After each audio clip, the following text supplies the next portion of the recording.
നിങ്ങളിൽ ആരെങ്കിലും തങ്ങളുടെ ഭാര്യമാരെ വിട്ടേച്ചുകൊണ്ട് മരണപ്പെടുകയാണെങ്കിൽ ആ ഭാര്യമാർ തങ്ങളുടെ കാര്യത്തിൽ 4 മാസവും 10 ദിവസവും കാത്തിരിക്കേണ്ടതാണ്. എന്നിട്ട് അവരുടെ ആ അവധിയെത്തിയാൽ തങ്ങളുടെ കാര്യത്തിൽ അവർ മര്യാദയനുസരിച്ച് പ്രവർത്തിക്കുന്നതിൽ നിങ്ങൾക്ക് കുറ്റമൊന്നുമില്ല. നിങ്ങൾ പ്രവർത്തിക്കുന്നതെല്ലാം അള്ളാഹു സൂക്ഷ്മമായി അറിയുന്നുണ്ട്.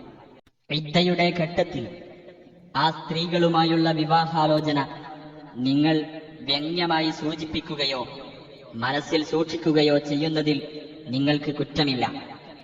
അവരെ നിങ്ങൾ ഓർത്തേക്കുമെന്ന് അള്ളാഹുവിനറിയാം. പക്ഷേ നിങ്ങൾ അവരോട് മര്യാദയുള്ള വല്ല വാക്കും പറയുക എന്നല്ലാതെ രഹസ്യമായി അവരോട് യാതൊരു നിശ്ചയവും ചെയ്തു പോകരുത്. നിയമപ്രകാരമുള്ള അവധി അഥവാ ഇദ്ദ പൂർത്തിയാകുന്നതുവരെ വിവാഹമുക്തകളുമായി വിവാഹബന്ധം സ്ഥാപിക്കാൻ നിങ്ങൾ തീരുമാനമെടുക്കരുത്.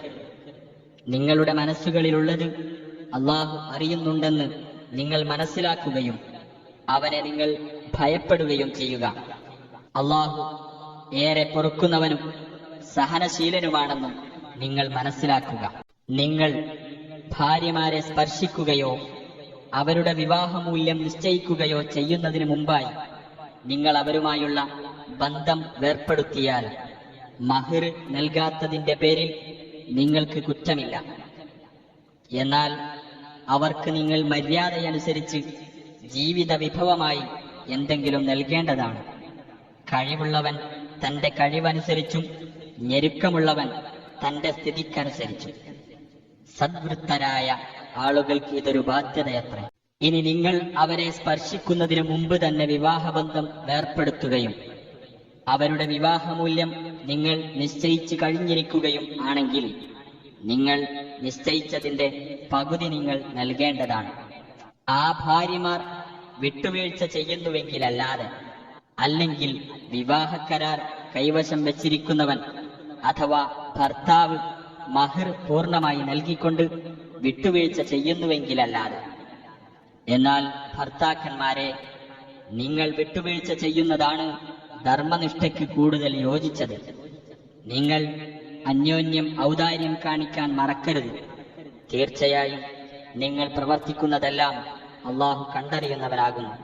നമസ്കാരങ്ങൾ നിങ്ങൾ സൂക്ഷ്മതയോടെ നിർവഹിച്ചു പോരേണ്ടതാണ്. പ്രത്യേകിച്ചും ഉത്കൃഷ്ടമായ നമസ്കാരം അള്ളാഹുവിന്റെ മുമ്പിൽ ഭയഭക്തിയോടുകൂടി നിന്നുകൊണ്ടാകണം നിങ്ങൾ പ്രാർത്ഥിക്കുന്നത്. നിങ്ങൾ ശത്രുവിന്റെ ആക്രമണം ഭയപ്പെടുകയാണെങ്കിൽ കാൽനടയായോ വാഹനങ്ങളിലായോ നിങ്ങൾക്ക് നമസ്കരിക്കാം. എന്നാൽ നിങ്ങൾ സുരക്ഷിതാവസ്ഥയിലായാൽ നിങ്ങൾക്ക് അറിവില്ലാതിരുന്നത് അള്ളാഹു പഠിപ്പിച്ചു തന്ന പ്രകാരം നിങ്ങൾ അവനെ സ്മരിക്കേണ്ടതാണ്. നിങ്ങളിൽ നിന്ന് ഭാര്യമാരെ വിട്ടേച്ചുകൊണ്ട് മരണപ്പെടുന്നവർ തങ്ങളുടെ ഭാര്യമാർക്ക് 1 കൊല്ലത്തേക്ക് വീട്ടിൽ നിന്ന് പുറത്താക്കാതെ ജീവിത വിഭവം നൽകാൻ വസിയ്യത്ത് ചെയ്യേണ്ടതാണ്. എന്നാൽ അവർ സ്വയം പുറത്തു പോകുന്ന പക്ഷം തങ്ങളുടെ സ്വന്തം കാര്യത്തിൽ മര്യാദയനുസരിച്ച് അവർ പ്രവർത്തിക്കുന്നതിൽ നിങ്ങൾക്ക് കുറ്റമില്ല. അള്ളാഹു പ്രതാപവാനും സൂക്ഷ്മജ്ഞാനമുള്ളവനുമാകുന്നു. വിവാഹമോചിതരായ സ്ത്രീകൾക്ക് ന്യായപ്രകാരം എന്തെങ്കിലും ജീവിത വിഭവമായി നൽകേണ്ടതാണ്. ഭയഭക്തിയുള്ളവർക്ക് അതൊരു ബാധ്യതയത്രേ. നിങ്ങൾ ഗ്രഹിക്കേണ്ടതിനു വേണ്ടി അപ്രകാരം അള്ളാഹു അവന്റെ തെളിവുകൾ വിവരിച്ചു തരുന്നു.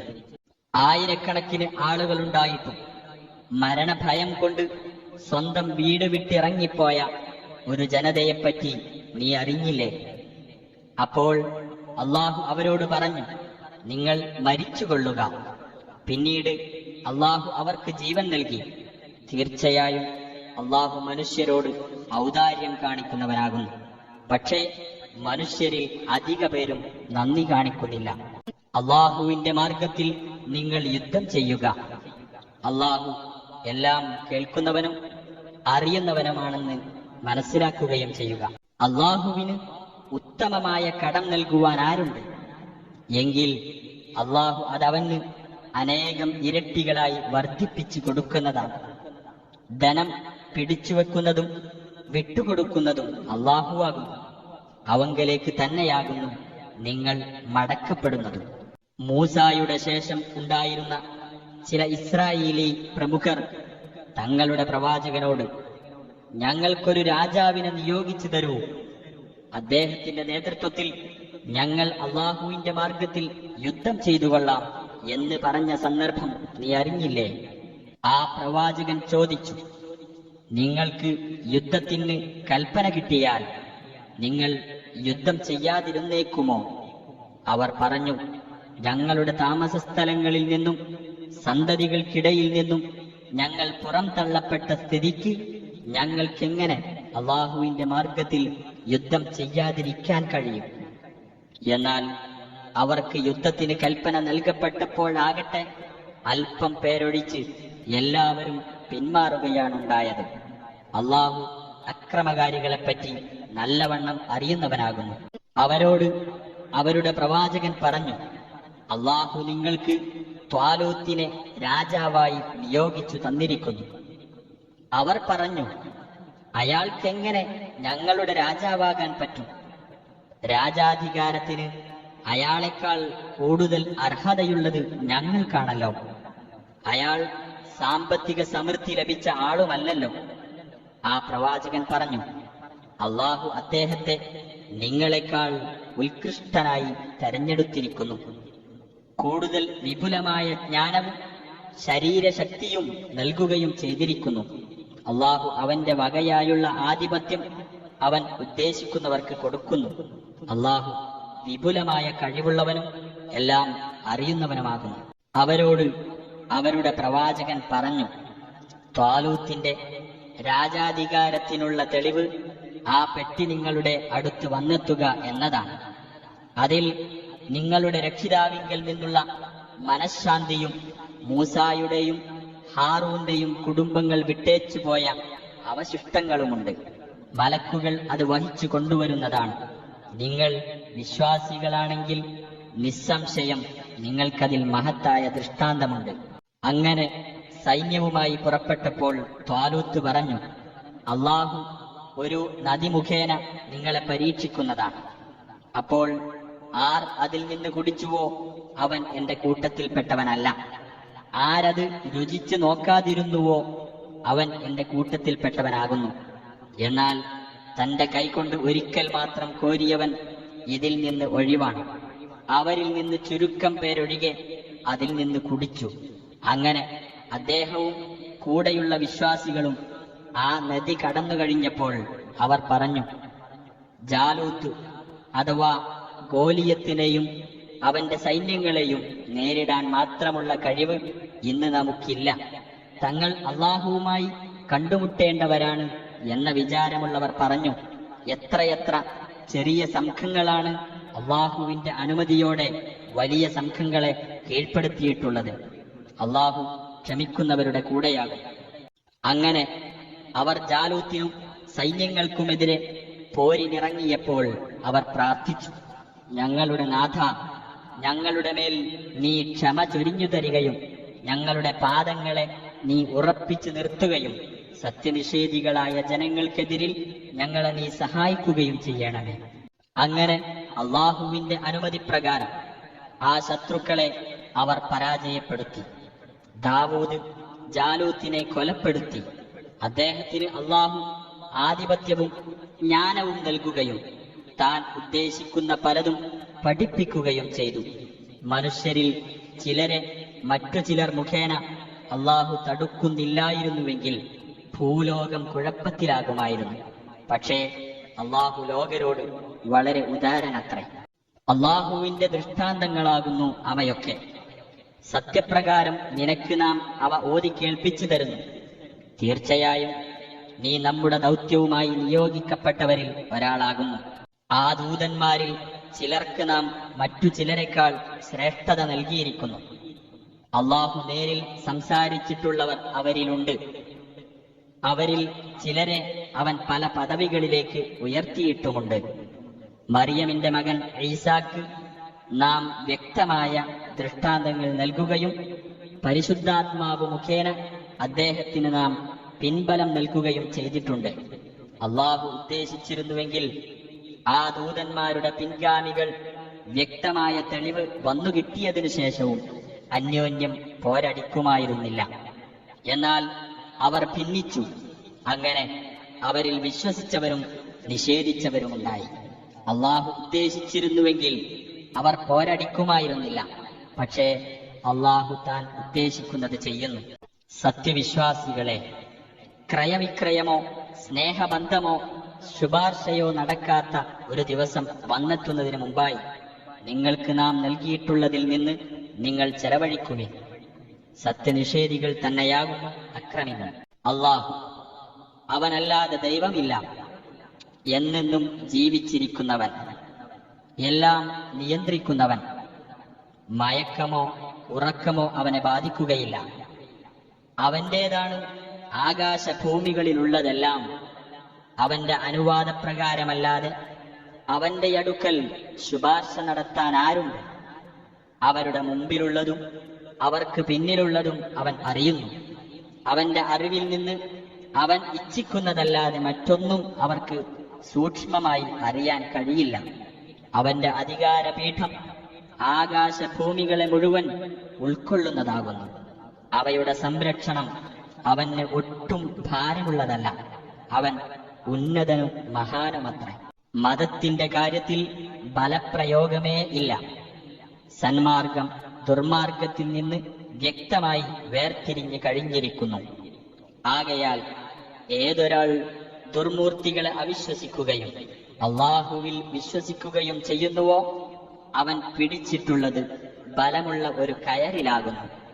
അത് പൊട്ടിപ്പോകുകയേ ഇല്ല. അള്ളാഹു എല്ലാം കേൾക്കുന്നവനും അറിയുന്നവനുമാകുന്നു. വിശ്വസിച്ചവരുടെ രക്ഷാധികാരിയാകുന്നു അള്ളാഹു. അവൻ അവരെ ഇരുട്ടുകളിൽ നിന്ന് വെളിച്ചത്തിലേക്ക് കൊണ്ടുവരുന്നു. എന്നാൽ സത്യനിഷേധികളുടെ രക്ഷാധികാരികൾ ദുർമൂർത്തികളാകുന്നു. വെളിച്ചത്തിൽ നിന്ന് ഇരുട്ടുകളിലേക്കാണ് ആ ദുർമൂർത്തികൾ അവരെ നയിക്കുന്നത്. അവരത്രേ നരകാവകാശികൾ. അവരതിൽ നിത്യവാസികളാകുന്നു. ഇബ്രാഹീമിനോട് അദ്ദേഹത്തിന്റെ നാഥന്റെ കാര്യത്തിൽ തർക്കിച്ചവനെപ്പറ്റി നീ അറിഞ്ഞില്ലേ? അള്ളാഹു അവന് ആധിപത്യം നൽകിയതിനാലാണ് അവൻ അതിന് മുതിർന്നത്. എന്റെ നാഥൻ ജീവിപ്പിക്കുകയും മരിപ്പിക്കുകയും ചെയ്യുന്നവനാകുന്നു എന്ന് ഇബ്രാഹിം പറഞ്ഞപ്പോൾ, ഞാനും ജീവിപ്പിക്കുകയും മരിപ്പിക്കുകയും ചെയ്യുന്നുവല്ലോ എന്നാണവൻ പറഞ്ഞത്. ഇബ്രാഹിം പറഞ്ഞു, എന്നാൽ അള്ളാഹു സൂര്യനെ കിഴക്കുനിന്ന് കൊണ്ടുവരുന്നു, നീ അതിനെ പടിഞ്ഞാറ് നിന്ന് കൊണ്ടുവരിക. അപ്പോൾ ആ സത്യനിഷേധിക്ക് ഉത്തരം മുട്ടിപ്പോയി. അക്രമികളായ ജനതയെ അള്ളാഹു നേർവഴിയിലാക്കുകയില്ല. അല്ലെങ്കിൽ ഇതാ മറ്റൊരാളുടെ ഉദാഹരണം. മേൽക്കൂരകളോടെ വീണടിഞ്ഞു കിടക്കുകയായിരുന്ന ഒരു പട്ടണത്തിലൂടെ അദ്ദേഹം സഞ്ചരിക്കുകയായിരുന്നു. അപ്പോൾ അദ്ദേഹം പറഞ്ഞു, നിർജീവമായി പോയതിനു ശേഷം ഇതിനെ എങ്ങനെയായിരിക്കും അള്ളാഹു ജീവിപ്പിക്കുന്നത്? തുടർന്ന് അള്ളാഹു അദ്ദേഹത്തെ 100 വർഷം നിർജീവാവസ്ഥയിലാക്കുകയും പിന്നീട് അദ്ദേഹത്തെ ഉയർത്തെഴുന്നേൽപ്പിക്കുകയും ചെയ്തു. അനന്തരം അള്ളാഹു ചോദിച്ചു, നീ എത്ര കാലം നിർജീവാവസ്ഥയിൽ കഴിച്ചുകൂട്ടി? 1 ദിവസമോ 1 ദിവസത്തിന്റെ അല്പഭാഗമോ ആണ് ഞാൻ കഴിച്ചുകൂട്ടിയത്. അദ്ദേഹം മറുപടി പറഞ്ഞു, അല്ല, നീ 100 വർഷം കഴിച്ചുകൂട്ടിയിരിക്കുന്നു. നിന്റെ ആഹാരപാനീയങ്ങൾ നോക്കൂ, അവയ്ക്ക് മാറ്റം വന്നിട്ടില്ല. നിന്റെ കഴുതയുടെ നേർക്ക് നോക്കൂ, അതെങ്ങനെയുണ്ടെന്ന്. നിന്നെ മനുഷ്യർക്കൊരു ദൃഷ്ടാന്തമാക്കുവാൻ വേണ്ടിയാകുന്നു നാം ഇത് ചെയ്തത്.